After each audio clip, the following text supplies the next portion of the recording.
Unit 12. 12.1.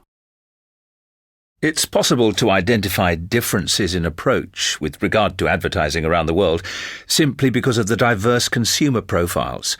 If you take the United States as an example, life is generally pretty competitive in the US, and so you tend to find that a larger percentage of consumers are quite aspirational. There's a strong imperative to get on and improve yourself in material terms, and that's the message advertisers are feeding the public on a daily basis. This, in turn, encourages people to consume more, obviously. As there's very little to distinguish between most competing products, cars, washing machines, whatever, advertisers have to find ways of persuading the public to buy them. This is increasingly done by focusing on what we might call the consumer's status anxiety. It's not enough to put forward the facts about the product. They have to use motivational language in order to persuade the consumer how much they'll benefit from having it. This could be in terms of social status, health, youthfulness, and so on.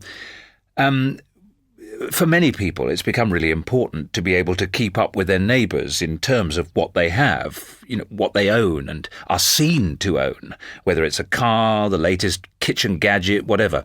It's all about relative social status. Now, in contrast, if you take a country like Denmark, there are clear differences. Denmark, and OK, I'm generalising here, but still, overall, Denmark is a much less competitive society than, say, the US or Britain.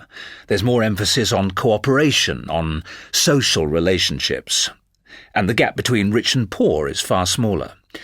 This comparative economic equality and lack of competitiveness is reflected in the low level of conspicuous consumption. Market penetration of luxury items is relatively slow because most Danes aren't showy people. They're just not so materialistic. Consumption is based more on need than on want, so there's no imperative to own a particular product until it's reached an affordable price.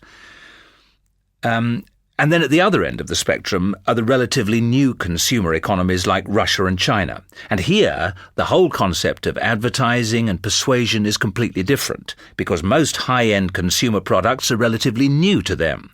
This means advertisers don't need to use those more, shall we say, exploitative strategies to hook consumers, nor do they need to focus too much on the product's USP. The majority of new consumers won't already own the particular product being sold, so advertisers tend to focus on facts about the product and its usefulness, rather than drawing comparisons with another similar product on the market. Now, being aware of these differences between more and less mature markets is essential for advertisers. Getting the approach right, or not, can make or break a product entering a new market, and so that you'll find